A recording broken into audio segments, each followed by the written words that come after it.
First of all, Thomas, obviously you've had 2 in a row. What kind of reaction have you seen from your players in training, and what kind of reaction and response do you expect to see tomorrow?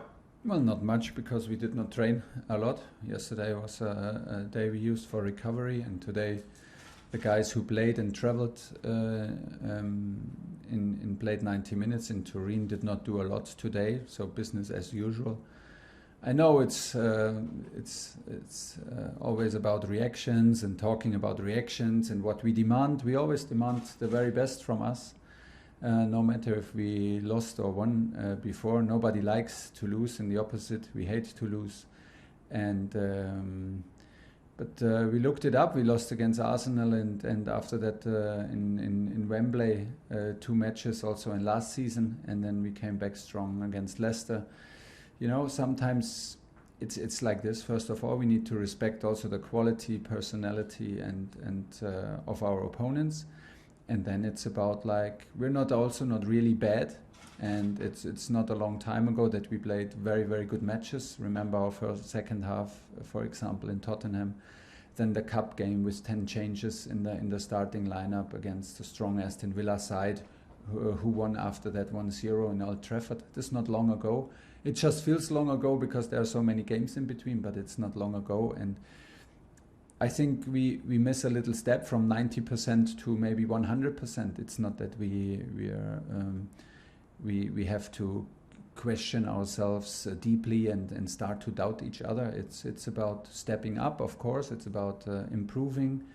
The games were very, very difficult, very different from each other, into the extremes.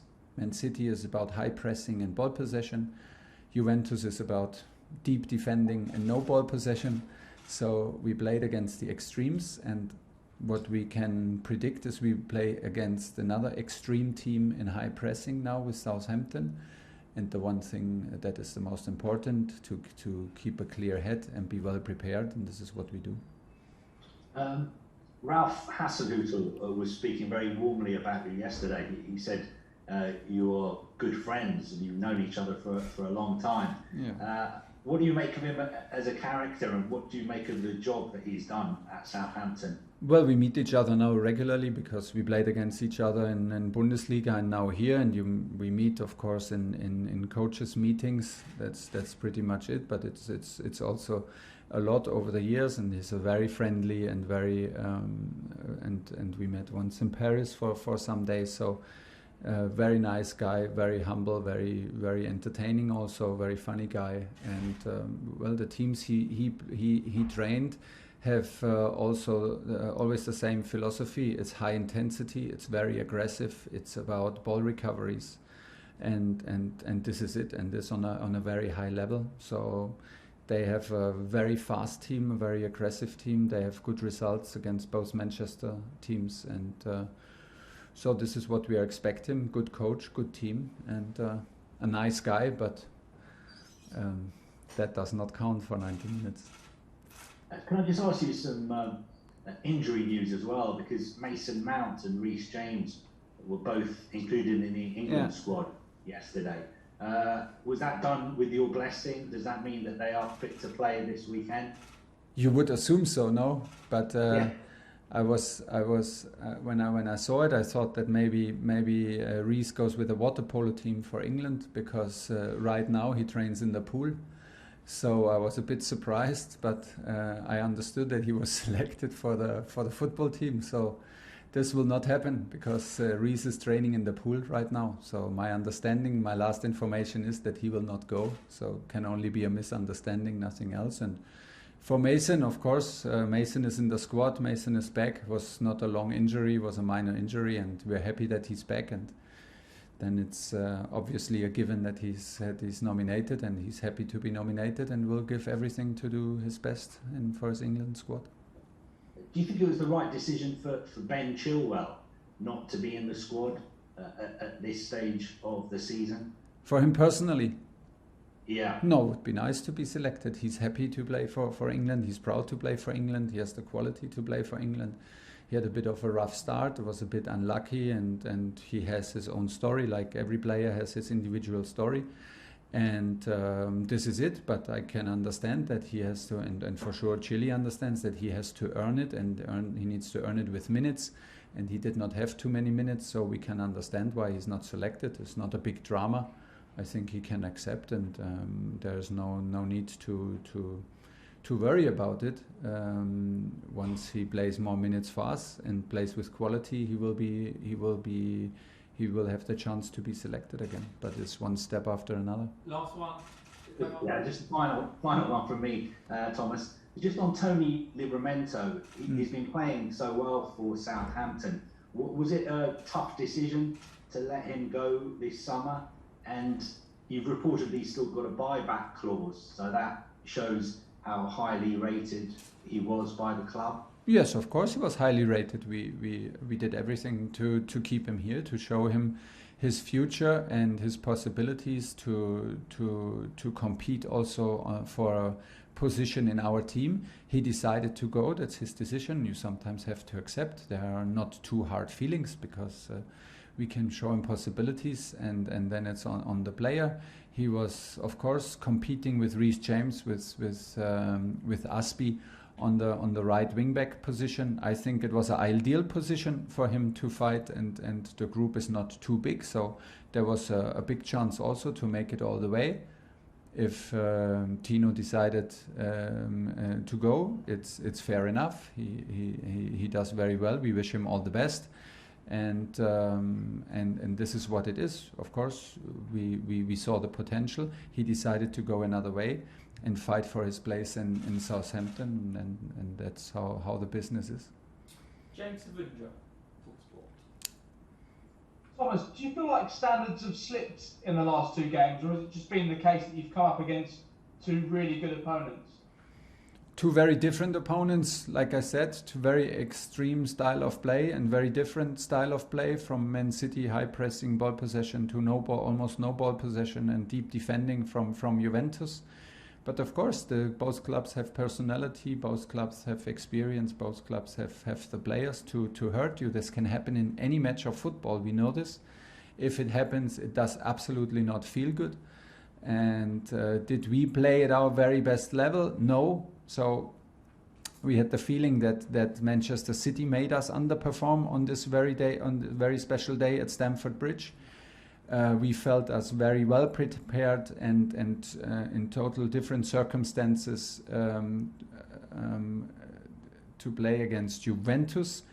Could we reach our very best level? No, it's hard if you're responsible for the rhythm, if you're responsible for the energy, if you're responsible for the intensity. It's a concentration game in the end, you know. It reminds me 100% to our game in Bucharest when we played against Atletico, and we finally ended up to play almost a similar game and win it 1-0 by a goal that was ruled out by offside and then given by VAR, and it was a bicycle kick. So we did not have much chances, maybe no chance at all, and we did not give chances away. But don't forget, it was in Bucharest, it was without spectators, so it was maybe also a bit easier to be calm, to be focused, to be concentrated, and now it gets a bit tougher to play away games against big teams like this with this kind of personality. We will not be the last team to lose against Juventus, and it was like the difficulty and the danger in these matches is that the result in the end tells you the story about the match. If you lose 1-0, you're not sharp enough, you lack intensity, and everything falls into place when you know the result. If you win this 1-0, or maybe Romelu scores and you go away with a draw, you go like, we stayed calm, we stayed passionate, we waited until this one chance came, and you speak about this game very, very differently. It is very hard to constantly be responsible for the intensity, for the attacks, and against a team that defends so deep. It was almost the same first half than we played with Manchester City, and it was very, very hard for Manchester City to create chances, and expected goals against us was almost impossible. And the door for Manchester City opened with a deflected shot. So, yeah, Of course, we need to defend this goal much better. It was an absolutely poor goal in the present we gave away, and this is the lesson. From there on, it's. I feel that we need to step up again, like you said, from 90% to 100, which is not the easy thing, but is of course on us to improve and to raise the level again. Romelu has seemed a little bit isolated in the last 2 or 3 games. Yeah. Is there still an adjustment taking place from his part, but also from the team's part as well, in terms of trying to work to his best strengths? Yes and no, because he was fully involved in the very first game against Arsenal, and then he was also if you look at the second half against Tottenham, he was involved in chances, in assisting for Timo Werner, in first half in connection with Mason Mount. I think that also football right now is about connections. And Romelu, I feel a strong connection with Mason Mount. I feel a strong connection with Mateo Kovacic. They look for each other and they have a genuine understanding. And everybody else lacks it a little bit. And we need to learn. We need to adapt. We need to create and understand each other better, of course. But yeah, like I said, we had games where he was fully involved. Now we had games like against Manchester City. Of course, he was isolated. Manchester City made him be isolated, and our build-up play and our transition made him be isolated. Of course, there will always be matches like this in Juve where there is no place to go. There is no place to be involved. Sometimes these games exist. So this is maybe not the reference game for link-up play. You know, we would talk maybe totally different if he would have scored in the 80-something minute. It's normally a chance that he normally scores for us, and then he would be again the decisive player. So yeah, it's right and it's right and nothing major to worry about, but we are aware of it. John Southall, 5 Live. Hi Thomas, just one on Reece James. Are you slightly surprised that nobody from the England squad was in touch with you before No, it's normal. It's normal. Imagine if every national coach calls the coach, and I'm very bad in answering calls anyway, so nobody could reach me, and then they go mad at me and be angry. So it's better, but of course the club is in touch, and Petr Cech sorted these things out. This can happen. How significant a factor has it been that Mason Mount has missed the last 2 games and you've lost both games? Is it a big contributing factor that? Yeah, but we need to be careful. We took him out at halftime because he had a bit of a rough halftime at Tottenham, and everybody was so highly speaking about us in the second half, and he was not on the pitch, and suddenly he's missing, and now it's not on single players. Of course we want to have Mason, and of course we know what an energy he gives, and of course we miss him, but we cannot start reducing our performances on looking at the players who are missing. Do we miss Ng? Yeah, of course, every team in the world misses N'Golo Kante. Do we miss Mason if he is on his best level? Of course, that's why he plays for us. That's why he's a tough player. Do we miss Reece James? Yes, of course. And still, there would be a selection to take, and we could only start with 11 players against Juve, and maybe we would have started without Mason, but then we have him from the bench. Do we miss Christian Pulisic? Of course we miss sprints and intensity.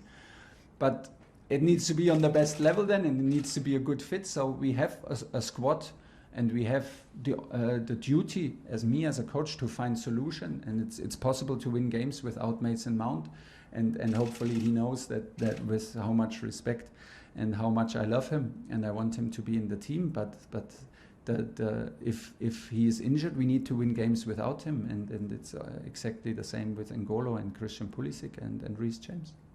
I'm sure he does. You said the players look mentally and physically tired in midweek. Is that slightly concerning at this stage of the season? Yeah, but also logical maybe. Everybody feels like this if you play so much and play for national teams and have all the traveling. It feels a little bit like this. It does not mean that I'm absolutely right, but it feels a little bit that we carry a bit of weight on our shoulders mentally, or like from our own expectations, or you name it, can be. So yeah, somebody told me several years ago, if players look like this, you can threaten them or you can calm them down, and in 99% of the cases it's better to calm them down, and I will never forget this sentence. So I was a youth coach. So the tendency is in the moment here also keep everybody calm and trust in what we do and what we are, and support the group, and let the players also support each other and find their way out. We're looking, I think, for the last 10%, you name it, being sharp, being mentally maybe a bit more fresh, or enjoy a little bit what we do. But it's hard to enjoy games against Juventus. This is what they do to you, and this is like, and we're not the first team to experience it, and maybe not the first English team to experience it in Italy and in against Juventus. This is what they do, and sometimes you suffer mentally in these games because things don't go so fast like we want to have them happen. So it's what I want to say is we should focus on the solutions, not too much on the problems, because the problems are not too big. The results are not what we expect, and still it's we still have trust in ourselves, and we have all reason. Last question in the broadcast section, Adam Cottier. Hi Thomas, Hi. You mentioned Southampton's high press and the way they play. Obviously they haven't won yet this season. How do you counteract that? What sort of things will you be looking for from your players when you're up against Southampton? I will not tell you. We have developed some ideas and some solutions, of course, to deal with this high pressure.